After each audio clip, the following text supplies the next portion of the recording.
कुछ अर्से पहले मैंने लिखा था कि ये जो कंधों के दर्द होते हैं यही अपनों के दर्द होते हैं। तो मसल्स के जितने भी मसाइल हैं, कहीं ना कहीं अगर आपको दर्द होता है तो यकीन मानिए उसका ज़्यादातर ताल्लुक आपके सोच के साथ होता है। इसका मतलब ये नहीं कि आप डॉक्टर को नहीं दिखाइए, आप ज़रूर डॉक्टर को दिखाइए जो भी तकलीफ़ बीमारी आपको है, लेकिन इसका ज़्यादातर ताल्लुक जो है वो आपकी सोच के साथ होता है। आप अपनी सोच को दुरुस्त करके यानी पॉजिटिव करके आप इन तमाम तर मसाइल से जो मसल के साथ जुड़े हुए हैं उससे आप निजात पा सकते हैं।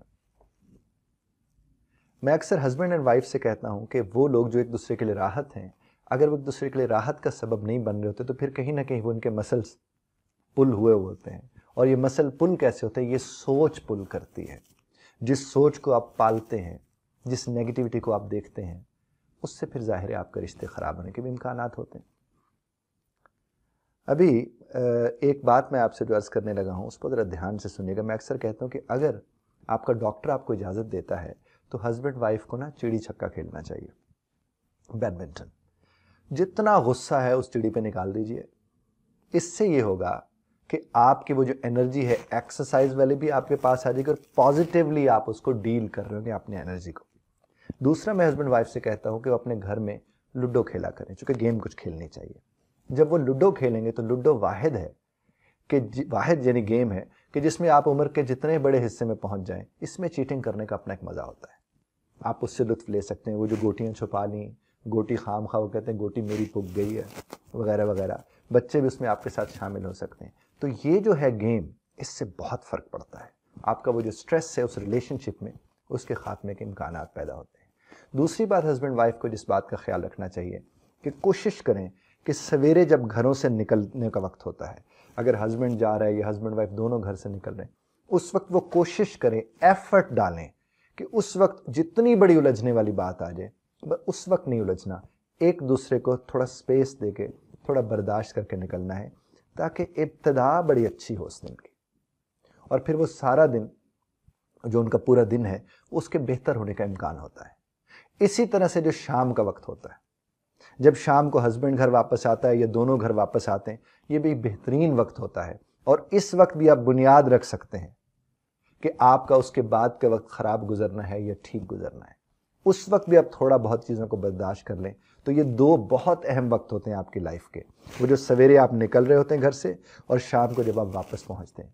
इसी तरह से अगर हस्बैंड हैं, उन्हें पता चला कि उनका आज का दिन बहुत बुरा गुजरा, उनके ऑफिस के बड़े मसाइल थे, उनको और बहुत से लोगों ने बहुत तंग किया, मसलन किसी ने कर्जे किसी का देना था, उसकी कोई परेशानी थी, कोई बैंक से कॉल्स आ गई, कहीं गाड़ी किस्त पे ली हुई थी वहाँ से कॉल्स आ गई वगैरह वगैरह।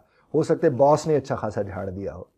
तो वो जितने भी प्रॉब्लम्स हैं, मामलात हैं, तो हस्बैंड को ख़ास तौर पर क्या करना चाहिए, जाने से पहले 10 मिनट 15 मिनट उसे अपने ऑफिस में या कहीं बाहर पार्क में या कहीं बैठ के थोड़ी देर के लिए अपने आप से बात करके ये कहना चाहिए कि अब मैं घर जा रहा हूँ और मैं घर वालों की उम्मीद हूँ।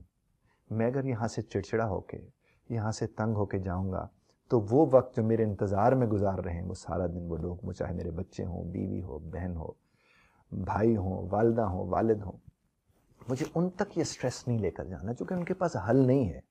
हाँ, ये ज़रूर होगा कि जब मैं उन तक ये बात जाकर ले जाऊँगा तो मैं तो परेशान हूँ सो हूँ, मेरे साथ और भी बहुत से लोग परेशान हो जाएंगे। और हो सकता है कि वहाँ पर वालदा बैठ कर नसीहत करना शुरू कर दे कि हम तो पहले ही कहते थे ये काम तुम मत करो। जब वो ये जुमला बोलेंगे तो लड़ाई के इम्कानात बढ़ेंगे। अगर बीवी कह दे कि मैंने तो आपको इतना समझाया था कि आप ये वाला काम ना करें, लेकिन आप हमारी सुनते थोड़ी हैं, आज आप परेशान हो रहे हैं, बच्चे परेशान हो रहे हैं, ये है वो है, तो वो क्या होता है, वो स्नोबॉल इफेक्ट होता है। यानी वो छोटी सी बात बहुत बड़ी हो जाती है और वो जो राहत की जगह है, वो जो आराम की जगह है, वो जो सुकून की जगह घर है, उसमें बेसुकूनी आना शुरू हो जाती है। तो ये फैसला आपने करना है। जितने भी वर्किंग मैन हैं, वुमेन हैं, वर्किंग फैमिलीज हैं, उन्हें फैसला करना है कि एक तो काम को काम की हद तक रखें, उसे घर मत लाएं, और अगर घर लाना भी पड़ जाए तो कम से कम उस एहसास को घर मत लाएं जो उसके साथ जुड़ा हुआ है, वो नेगेटिव एहसास।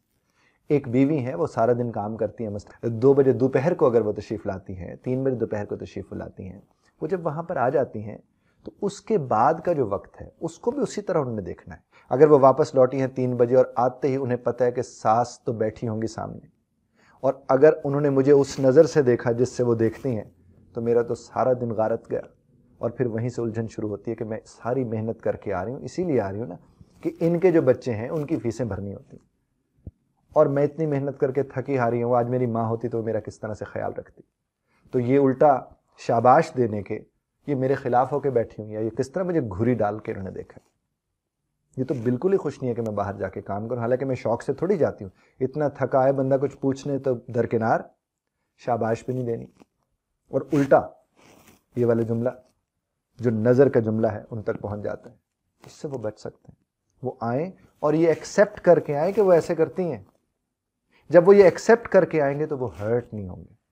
ہم ہرٹ ہوتے تب ہیں جب ہم ایکسیپٹ نہیں کرتے ہیں. اس طرح اگر مرد گھر واپس آئے اور اسے پتہ ہے کہ اس کی بیوی یا اس کی والدہ یا اس کے والد 2-4 ایسے جملے جو روز بولتے ہیں، تو وہ تیار ہو کے آئے، اسے ایکسیپٹ کر کے آئے. جب وہ ایکسیپٹ کر کے آئے گا اسے وہ دکھ نہیں ہوگا. اور جب یہ سارے دکھ کہیں نہ کہیں جن کا ہم سبب ہوتے ہیں اکٹھے ہوتے ہیں تو پھر وہ ہمارے مسلز پل ہو جاتے ہیں. ہمارے سر میں درد ہوتا ہے، ہمارے کندھوں میں درد ہوتا ہے. تو ہمارے جب مسلز پل ہوتے ہیں تو اس کی زیادہ تر وجہ ہماری سوچ ہو سکتی ہے. یہ مت سوچیے گا کہ میں آپ کو کہہ رہا ہوں کہ ڈاکٹرز کے پاس مت جائیے، ضرور جائیے، ضرور جائیے. لیکن میں آپ سے عرض کر رہا ہوں کہ اگر آپ زندگی کو جینا شروع کریں گے اور اس کو جینے کے لیے ان 2 اوقات کا خاص طور پر خیال رکھیں گے، ایفرٹ ڈال کے کہ سویرے نکلنا ہے تو طے کر لیجئے کہ سویرے ٹینشن لے کے یا دے کے نہیں نکلنا، اور شام کو جب واپس آنا تو یہ طے کر کے آنا ہے کہ ٹینشن وینشن نہیں. چونکہ جو گھر راحت ہے، جو سکون ہے، جو آرام ہے، اس سے آرام لینا ہے، اس سے سکون لینا ہے، اس سے راحت لینی ہے. اور اس کے لیے آپ کو ایفرٹ ڈالنی پڑے گی. صرف ایفرٹ، صرف ایفرٹ. اور بے شک اس ساری ایفرٹ میں میرے اللہ کی مدد آپ کے ساتھ ضرور شامل ہوگی، چونکہ اللہ کی خوشی اس میں ہے کہ آپ خوش ہیں. وہ تو آپ کو چاہتا ہی یہی ہے کہ آپ خوش ہیں. وہ تو آپ کا بھلا چاہتا ہے، ہر اعتبار سے آپ کا بھلا. اسے کسی کی کوئی ضرورت نہیں ہے، ہمیں بے شک اس کی ضرورت ہے. اور رب کائنات کی محبت تبھی اور جا کر نصیب ہوگی جب آپ کے گھر کے اندر وہ باتیں ہوں گی. اور وہ کیا ہے؟ محبت، پیار. اور وہ محبت پیار یقیناً اس چیز کے ساتھ ممکن ہے کہ آپ کے گھر میں تقویٰ ہو، آپ کے گھر میں نماز کی پابندی ہو، آپ کے گھر میں قرآن شریف کو پڑھا جاتا ہو، سمجھا جاتا ہو. یہ تو سب سے بڑھ کر چیزیں. باقی والی چیزیں تو میں نے آپ کی خدمت میں اس لیے عرض کر دی کہ وہ روزمرہ کا حصہ ہیں، اس کو ہم ظاہر ہے کہیں نہ کہیں کسی نہ کسی حساب سے لے رہے ہوتے ہیں. یہ بھی روزمرہ کا حصہ ہونی چاہیے، اور وہ بھی روزمرہ کا حصہ ہونی چاہیے. ابھی بھی آپ اس لمحے اگر یہ فیصلہ کر لیں جس وقت آپ مجھے سن رہے ہیں کہ اس وقت آپ نے یہ فیصلہ کر لیا کہ آپ سویرے جب گھر سے نکلیں گے تو کوشش کریں گے کہ آپ نہ الجھیں، نہ الجھا کے جائیں، نہ الجھ کے جائیں. اور جب واپس لوٹیں تو جتنے بھی الجھے ہوئے ہیں انہیں سلجھانے کی بھی کوشش اگر آپ نے کرنی ہے تو اس میں الجھنا نہیں ہے. خدا آپ کو اور ہمیں اپنے گھروں سے راحت نصیب فرمائے، اپنے گھروں سے آرام اور سکون نصیب فرمائے، اور ہمیں اور آپ سب کو سمجھنے اور سمجھانے کی توفیق عطا فرمائے. بہت شکریہ دھیان سے سننے کا. اختلاف رائے کا حق آپ محفوظ رکھتے ہیں، بصرت طرز اختلاف رائے کا خیال رکھیے گا.